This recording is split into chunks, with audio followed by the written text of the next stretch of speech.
인대맨님, 네. 집값이 30%더 하락할 수 있다는 이야기들이 나오고 있습니다. 아, 이제 겨우 회복했는데 또 떨어진다고요? 엄청나게 하락할 수 있다는 이야기가 나오고 있으니까 네네. 내용을 봐야겠죠? 네. 저희 방송을 보고 한번 판단해 보시기 바랍니다. 안녕하세요. 네, 머니방위대의 머니맨 송준양 기자. 임대변 기대성 기자입니다. 저희가 뭐 저번에 나왔을 때까지만 해도 뭐 좀 시장이 좀 반등하고 있다 이런 네. 이야기를 주로 했던 것 같은데 이번에는 좀 부정적인 내용들이 더 많이 나오고 있죠. 네, 지금 분위기가 네. 확 바뀌었어요. 거래량을 보면은 올 초 수준으로 지금 많이 떨어졌다고 하더라고요. 예, 거래가 좀 얼어붙고 이런 상황이죠. 그러니까요. 네. 네. 심지어 30% 폭락론 이런 이야기가 나오고 있거든요. 네. 그 전에 30% 떨어졌다가 지금 한 20% 회복한 건데 또 30% 이제 떨어지면 그렇죠. 네, 심각한 거네요. 뭐 내년 심지어 뭐 조금씩 오른다고 하는 이야기들도 좀 나오고 있긴 하거든요. 예. 그래서 지금 상황이 너무 좀 재밌는 것 같아서 저희가 한번 좀 다뤄보려고 오늘 주제를 가져왔습니다. 네. 그럼 오늘의 주제는 뭔가요? 네, 말씀드린 것처럼 오늘의 주제는 30% 폭락론, 과연 내년 집값 떨어질까?입니다.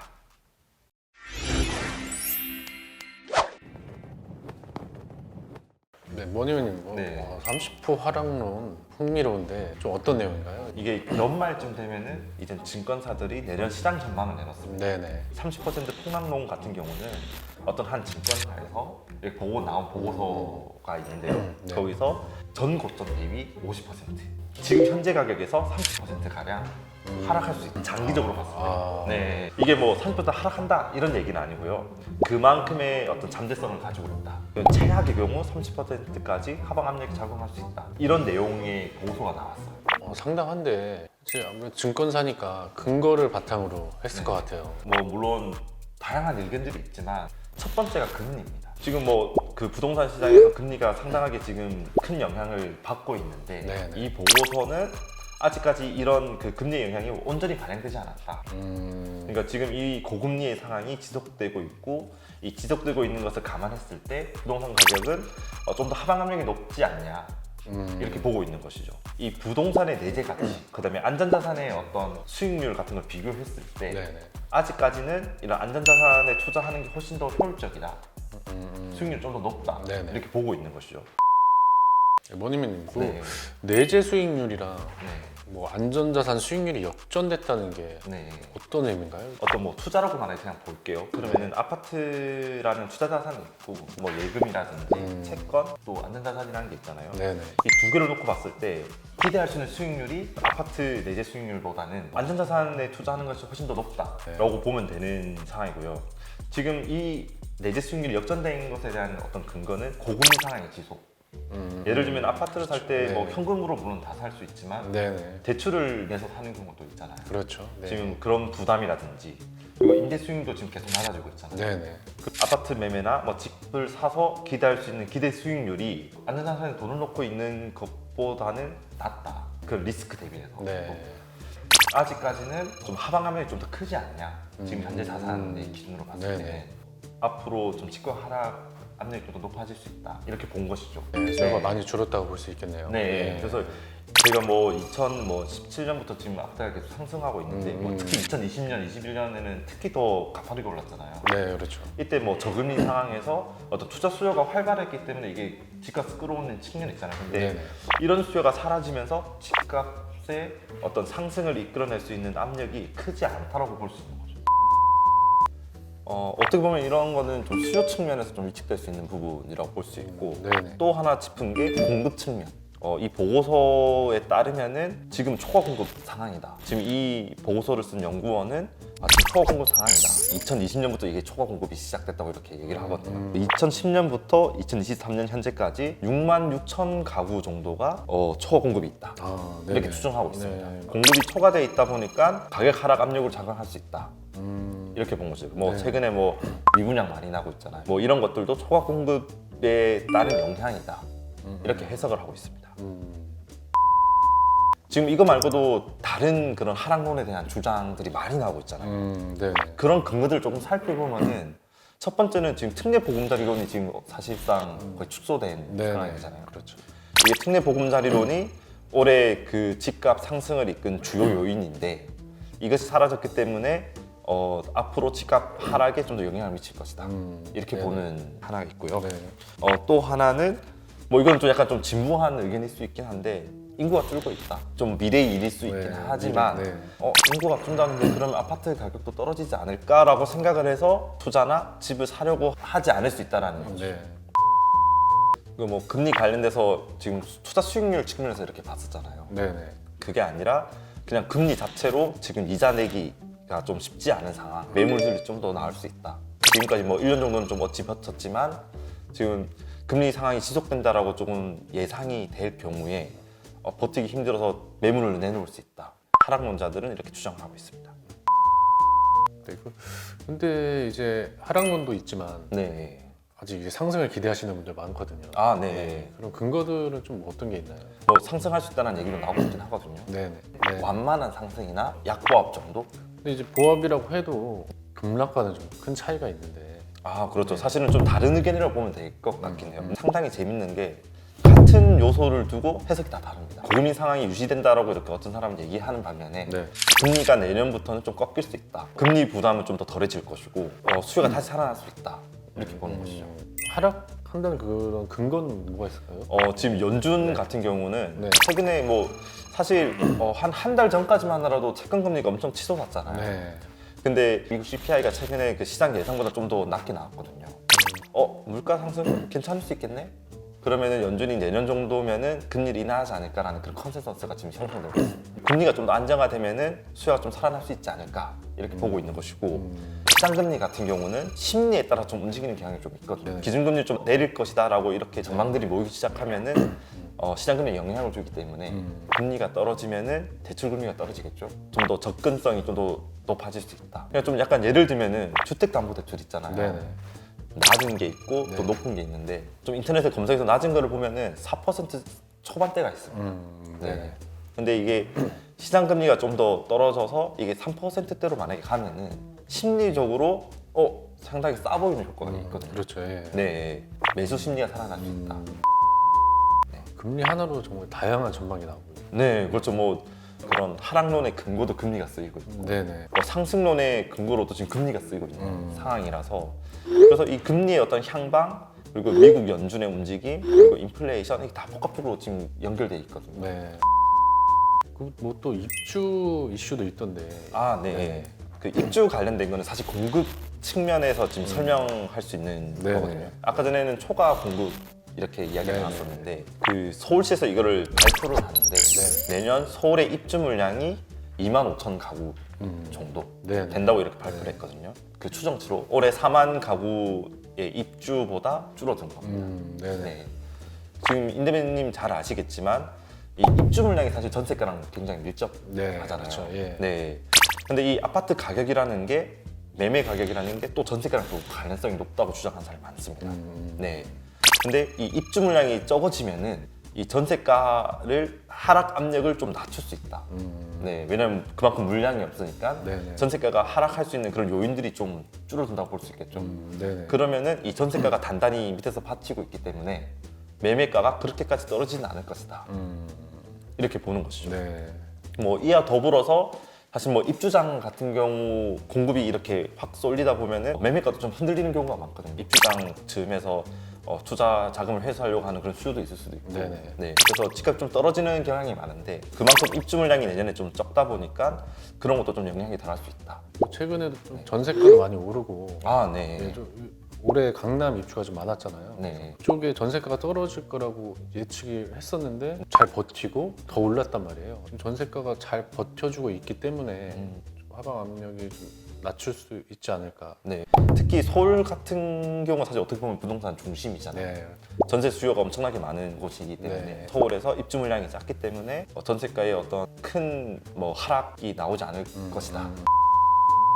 대표님 이제 요거 말고도 집값 변동에 영향을 줄 수 있는 요소들이 있을까요? 내년 총선이 사실은 그렇죠. 예. 좀 영향이 있을 수 있다라고 네네. 보는 게 올해 초 춘천주공 살리기 예. 나왔었고 증시에서는 사실 에코프로 살리기가 나왔습니다. 공매도 네. 금지를 하면서 네. 정부 입장에서는 뭐 아니라고는 하겠지만 그래도 내년 총선을 의식한 행보일 수 있거든요. 네. 그런 해석이 있거든요. 집값이 갑자기 또 총선을 폭락해버리면은 네. 그거만큼 당황스러울 수가 없는 그렇죠. 상황인 예. 거죠. 그 전에 규제 완화책을 좀 꺼내 들지 않을까. 이 규제 완화책이 영향을 계속 미쳐서 집값 하락을 좀 막을 수 있는 요인이 되지 않을까. 이렇게 보고 있습니다. 진짜 요즘에 국민의힘이나 민주당이나 쏟아내고 있어요. 정치. 아, 그렇죠. 네. 또 특히 민생 이런 게 아니고 이제 부동산 개발 네. 이쪽으로 몰려 있다 보니까 네. 이제 기대감을 갖게 하는 요인이 아닐까. 네. 뭐 좀 대표적인 것 좀 보면은 뭐 일기 신도시 같은 네. 경우도 어떻게 보면은 거기서 뭐 재건축이 좀 더 활발하게 일어나고 하면은 부동산 활성화로 이어질 수 있는 부분이거든요. 네네. 그리고 규제 완화책들이 나오면은 부동산이 그렇게 하락할까? 약간 이렇게 생각하는 의견들이 있습니다. 네. 네. 그리고 또 하나 또 변수를 또 꼽아보자면은 올해 같은 경우는 특례보금자리 이론이 있었잖아요. 네네. 내년 같은 경우는 신생아 특례 대출이 또 그렇죠. 아마 나오게 예. 됩니다. 이것도 새로운 수요로 연결될 수 있지 않을까. 제 주변에서는 이걸 좀 관심 갖는 친구들이 많거든요.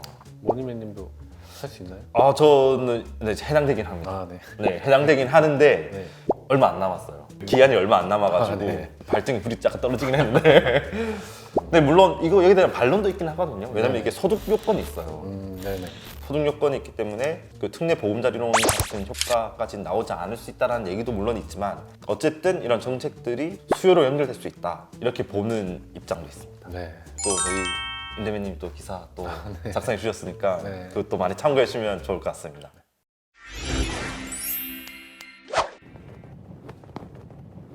모니맨님 오늘 이제 다양한 얘기를 해주셨는데 네. 좀 정리해 주시면은 그 다양한 스펙트럼을 가진 의견들이 전망들이 나오고 있다는 것 자체가 지금 부동산 상황이 되게 혼란하다, 변곡점에 있다 이렇게 보시면 될 것 같고 추가적인 내용 같은 것들은 네. 저희 채널에 와서 다시 한 번 더 방문해 주시면은 어떤 판단에 도움 되실 수 있을 만한 내용을 가지고 또 소개시켜 드리도록 하겠습니다. 꼭 행복한 내년을 맞이하시길 바라겠습니다. 네, 지금까지 저는 그 돈줄의 길목을 지키다 머니맨 송준영 기자였고요. 임대뱅 기래성 기자였습니다. 감사합니다.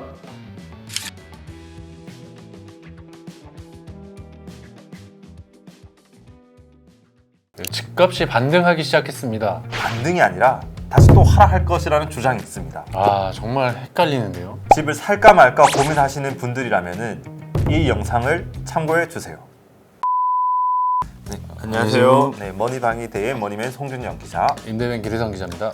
저희가 촬영할 때마다 시장이 아주 이렇게 급격하게 바뀌는 것 같은데 사실 뭐 올해 초와 지금 상황 봐도 너무 좀 약간 좀 분위기가 달라진 것 같긴 하네요. 네, 네. 한마디로 좀 롤러코스터 같은데요. 네. 지난해 말, 네. 올해 초까지만 해도 집값이 정말 급락했었잖아요. 근데 또 최근 들어 조금씩 이제 반등 기미를 보이고 있어요. 네. 예. 봤던 아파트 중에는 네네. 1월 달에 36평이 9억 2천만 원에 실거래가 됐었는데 최근에 26평이 9억 5천만 원에 거래가 됐더라고요. 그러니까 엄청나게 그만큼 이렇게 한 1, 2억 정도 이렇게 뛰었다가 이렇게 한 20% 올랐다. 네네. 네. 많이 뛰었네요. 약간 변곡점에 있는 분위기라고 이렇게 보는 시장 전문가들이 많은데 한쪽 측면에서는 집값이 좀 더 상승할 것이다. 네네. 또 한쪽에서는 이거는 데드캣 바운스다.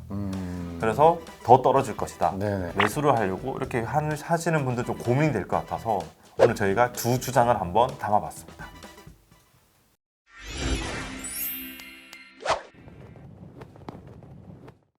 네, 머니맨님. 네.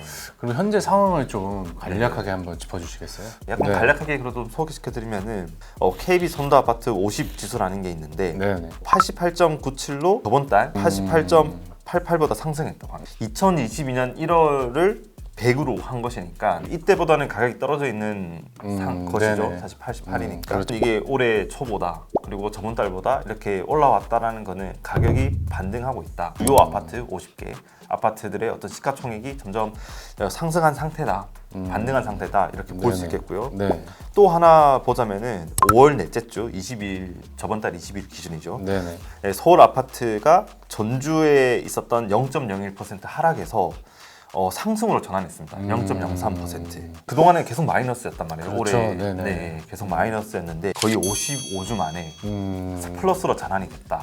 네네. 네, 이런 상황으로 보시면 될 것 같습니다. 아파트 가격이 반등하고 있다. 이 네. 지표로만 보면 그렇게 볼 수 있겠네요. 네, 뭐 지금 서울 그리고 수도권만 보면은 확실하게 작년 말 올해 초보다는 가격 반등이 있다. 이렇게 네. 보시면 될 것 같습니다. 네. 네, 원희민님. 네. 반등이 네. 이렇게 됐다고 볼 수는 있는데 네. 큰 반등이 아니고 아직 소폭으로 오른 거잖아요. 네. 예, 수요자분들이 네. 되게 혼란스러우실 것 같아요. 더 이상 맞아요. 오르지 않을 거다. 네. 뭐 이런 분들도 있는데 네. 올해 1월과 그리고 작년과 상황이 좀 달라진 부분을 이야기를 하고 있거든요. 그게 무엇이냐면은 첫 네네. 번째로 거래량입니다. 네. 네네네. 그 작년 같은 경우에는 거래가 거의 없었잖아요. 그렇죠. 네. 4월 서울 아파트 매매 거래량이 3,167건이었는데 이게 작년 같은 기간보다 2배 가까이 늘어난 수치라고 합니다. 1월 1,418건, 2월 2,457건, 3월 2,980건. 그러니까 점점 늘어나고 있다는 거죠. 네, 확실히 네. 이제 집값이 많이 떨어졌다 보니까 들어가시는 분들이 좀 있나 봐요. 네. 또 정부에서 뭐 특례보금 자리로 뭐 네. 이런 것도 했잖아요. 네. 그래서 보니까 뭐 6억 원 이하 아파트, 네. 뭐 6억 원에서 9억 원 사이 아파트 네. 이런 게 좀 거래가 많이 됐다고 하더라고요. 아, 예. 네. 구매 수요로 이어졌다. 이렇게 보는 시각도 있고 거래량이 늘어나면서 투자 심리도 회복된 측면이 있다. 이렇게 보고 있다라는 것이죠. 네. 네. 아니면 그거 말고도 또 뭐 다른 요인이 네. 있을까요? 시장 금리가 네. 작년과는 약간 좀 달라졌습니다. 많이 좀 떨어졌죠? 네. 아무래도 부동산이니까 주담대 금리를 네, 네. 살펴보면은 작년 같은 경우는 거의 6, 7% 네, 그렇죠. 했는데 네. 최근에는 뭐 3% 이야기도 나오고 있긴 하거든요. 네네. 네. 그래서 그만큼 다시 대출을 내고 집을 사고 하는 데 있어서 저항감이 좀 줄어들었다. 또 특히 네. 기준금리가 올해 말 정도면은 다시 내리지 않을까라는 기대감도 좀 섞여 있긴 하거든요. 네네. 앞으로 좀 더 부동산 가격을 하방을 좀 지지해 줄 수 있는 것으로 작용하지 않을까 이렇게 전망을 하고 있는 거죠. 네. 또 하나가 또 중요한 것이 전세. 근데 이 전세 가격이 이 하락폭이 좀 둔화됐다. 네. 그래서 이 둔화된 것으로 보아 집값이 더 떨어지기에는 좀 무리가 있지 않느냐. 전세 가격이 좀 더 오르고 상승 반전하기 시작하면은 집값도 비슷한 경향이 될 것이다. 집값이 다시 좀 반등을 하면 갭 투자자들이 매물을 던지는 이런 현상은 좀 많이 줄어들겠네요. 아, 그렇죠. 왜냐면은 전세 가격이 계속 빠지기 시작하면은 네. 불안하잖아요. 그렇죠. 네네. 그래서 미리 그 도래하기 전에 집을 매도하고 이런 경우가 많은데 만약에 전세 가격이 나중에 오를 것을 만약에 예상을 하고 있다면은 네. 좀 그 불안감이 좀 줄어들겠죠. 네, 이 밖에 또 매수 심리가 그래도 이전보다 개선됐다라는 그런 지표들도 나오고 있거든요. 네네. 그런 서울 아파트 매매 수급 지수라는 게 있어요. 네. 이 매매 수급 지수가 뭐냐면은 수요와 공급 비중을 지수화한 것인데요. 이게 100보다 수치가 낮으면은 시장에 집을 사려는 사람보다 팔려는 사람이 더 많다는 의미이고 네네. 100을 넘어서면은 시장에 집을 팔려는 사람보다 살려는 사람이 많다라는 이런 의미인데 5월 넷째 주 기준으로 보면은 80.7이에요. 여전히 팔려고 하는 사람들이 지금 많다라는 뜻인데 네네. 그 전주와 대비해서 보면은 그 전주에는 78.4였단 말이에요. 그래도 이게 올라오고 있다. 네. 네, 물론 이게 지금은 팔려고 하는 사람이 더 많지만 매수 네. 심리가 개선되고 있다. 네네. 이렇게 보시면 될 것 같아요. 그리고 또 다른 그런 상승론에 이렇게 힘을 실어주는 또 요소들을 살펴보면은요, 네네. 청약 시장이 있습니다. 그렇죠. 네, 최근 뭐 수도권 이렇게 청약 시장을 보면은 생각보다 이게 청약 경쟁률이 좀 높게 나오고 있습니다. 미분양이 계속 나오지 않고 계속 완판이 되고 있다. 이런 것들은 앞으로 매수 심리가 나쁘지 않다. 네. 이게 좀 여전히 대기 수요는 많다. 뭐 좀. 아, 네, 그렇게 볼 수 있겠네요. 네. 그래서 수요는 좀 약간 굳건하다 이렇게 보고 있는 거고. 네네. 또 하나는 사실 이 집값 하락 사이클에서 좀 중요하게 보는 지표 중에 하나가 미분양 지표더라고요. 네. 네. 근데 이 미분양 주택이 생각보다 그렇게 급격하게 늘어나지 않고 있다. 네. 국토교통부가 4월 주택 통계를 발표를 했더라고요. 네. 전국에 있는 미분양 주택이 7만 1,365가구. 근데 전월 7만 2,104가구보다 소폭 감소했어요. 네. 정부에서 연말까지 10만 가구 정도 될 거라고 했는데 네. 좀 줄어들었다는 거는 예, 그렇죠. 더 지켜볼 긍정적인 신호로 볼 수 있는 네. 거죠. 물론 이거 말고도 좀 더 많은 근거들이 있기는 한데 이런 다양한 지표들을 보면서 집 사는 거를 좀 약간 고민해봐야 되지 않나? 이렇게 얘기를 하기도 합니다. 네. 네. 네, 머니님. 네. 뭐 좀 집값이 네. 지금보다 더 하락할 거란 얘기도 있잖아요. 네. 너무 좀 재밌지 않나요? 네, 저는 그게 더 궁금해요. 네. 지금 더 뚫고 내려갈 것이다라고 주장하는 사람들은 지금 반등을 데드캣 바운스라고 얘기를 합니다. 아니 지표들이 다 이렇게 반등 그런 걸 좀 나타내고 있는데 네. 네네. 어떤 주장을 하고 있는지 궁금한데요. 지금 하락론자들이 지금 얘기하고 있는 것 중에 하나는 네. 지금 또 뉴스에서 많이 나오고 있는 역전세. 네. 지금 상황이 어쨌든 지금 역전세가 7월달, 6월달, 7월달 이렇게 피크를 찍을 거라고 지금 이야기가 나오고 있긴 하거든요. 네, 이게 아마 네. 연말까지 갈 거라고 네. 그런 의견이 많습니다. 네. 그럼에도 불구하고 2년 전보다는 좀 많이 떨어진 상태거든요. 갭 투자로 들어가신 분들 입장에서는 뭔가 새롭게 재계약을 한다거나 임차인이 이렇게 바뀌었을 때 전세 자금을 돌려주기 좀 쉽지 않기 때문에 하락 매물들이 집값 하락을 좀 더 부추길 수 있다. 이렇게 이야기를 하고 있는 거죠. 네, 여기에 지금 전세가랑 매매가의 갭 차이가 여전히 크다는 점도 집값 상승의 부담 요인이 될 수 있다. 네네. 이렇게 얘기를 하고 있습니다. 예. 서울시 아파트의 전세가율이 지금 50.9% 네네. 정도더라고요. 그래서 이게 예전에 뭐 2022년 4월 같은 경우가 66%이 정도 됐었거든요. 네네. 여전히 좀 갭이 좀 벌어져 있다. 집값 상승에 좀 제한이 된다. 네, 뭐 다른 내용도 있나요? 저희가 또 아까 전에 시장금리가 떨어져서 이게 집값 상승에 좀 유리하다, 약간 이런 유리한 환경이다라고 말씀드렸었는데 네네. 또 다르게 보는 시각이 있습니다. 네, 지금 어쨌든 기준금리 미국 같은 경우는 지금 5%로 넘어가고 있고 네네. 한국은행도 물론 지금 동결을 계속 하고 있지만 네네. 그 이창용 총재가 지금 뭐라고 얘기를 했었냐면은 지금 3.75%까지 열어두고 있다. 그러니까 한 번 더 상승 인상할 수 있는 여지를 지금 남겨놨거든요. 당분간 금리 인하를 논하기에는 좀 시기상조가 아닌가. 그렇기 때문에 이렇게 고금리가 유지될 경우에는 집값에 계속 부담 요인을 작용할 수 있다. 이렇게 보고 있는 것이죠. 시장금리 같은 경우도 우리나라 시장금리가 지금 계속 떨어지고 있잖아요. 네네. 이게 일각에서는 뭐라고 얘기를 하냐면은 지금 정부가 지금 상생금융 이 차원에서 지금 누르고 있다. 네네. 뭐 가상금리 같은 네. 거 더 못 올리게 뭐 이런 식으로 눌리고 있다. 그렇기 때문에 이 시장금리가 지금 약간 낮게 유지되고 있는 것이고 네네. 이거는 나중에 시장의 어떤 다시 그렇게 흐름으로 돌아가게 되면은 다시 높아질 수 있는 부분이 있다. 네네. 그럼 이게 뭐 인상되거나 네. 만약에 연말에 뭐 하락 조짐이 보이지 않으면은 네. 좀 기대 심리가 많이 무너지겠네요. 아, 네, 맞습니다. 데드캣 바운스라고 지금 말씀하시는 그런 전문가들의 이야기에 따르면은 금리와 맞물려 있는 아파트 구매력 지수도 여전히 부정적이라는 점이 근거로 쓰이고 있습니다. 올해 3월 서울 아파트 주택 구매력 지수가 41.3이었어요. 이게 뭐 역대 최저인 지난해 10월과 뭐 올해 2월 39.1 대비로는 높아졌지만 여전히 100을 밑돌고 있는 것이죠. 네, 이 지수가 뭐냐면은 네. 우리나라 중위소득 가구가 금융기관에 대출을 받아서 중간 가격 수준의 주택을 구입한다고 가정할 때 네네. 현재 소득으로 대출원리금 상환에 필요한 금액을 부담할 수 있는 능력. 좀 어렵죠. 네네. 쉽게 말해서 이 집을 살 수 있는 말 그대로 구매력이 있는지 없는지를 나타내는 네네. 건데 100보다 클수록 무리 없이 살 수 있는 상황. 네네. 근데 100을 밑돌면은 좀 부담이 커지는 상황으로 볼 수 있는 거죠. 지금은 아직 좀 무리가 있다는 거네요, 집을. 네, 이 지수대로라면은 좀 부담스러운 상황이다.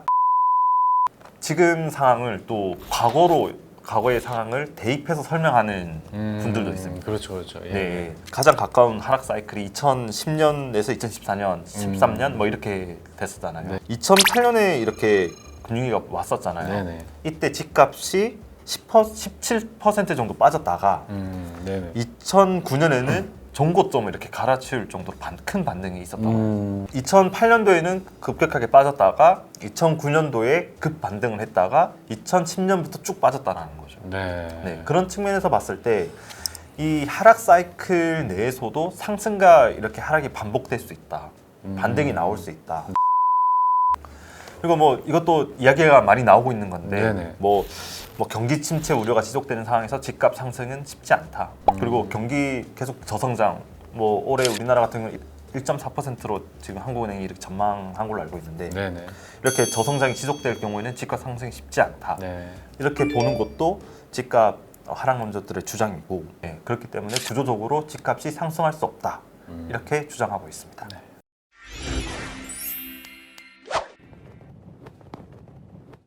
네, 뭐 지금까지 뭐 상승을 주장하는 그런 내용들이랑 네. 그리고 하락을 전망하는 그런 의견들을 좀 이렇게 나눠서 이렇게 말씀드렸는데 그건 어떻게 보세요? 정말 혼돈의 부동산 시장인데 아, 네. 네. 그래서 네. 저희가 포럼을 합니다. 네. 맞죠? 예, 저희가 네. 7월 14일에 저희가 이제 현명한 부동산 투자 전략, 네, 뭐 이런 타이틀로 진행이 되니까 그거 한번 참고하셨으면 좋겠네요. 네. 네. 그러면 저희는 조금 더 유익한 내용으로 다음에 또 찾아뵙도록 하겠습니다. 돈줄의 길목을 지켜라. 어머님의 송준영 기자였고요. 임대민 기대성 기자였습니다. 감사합니다.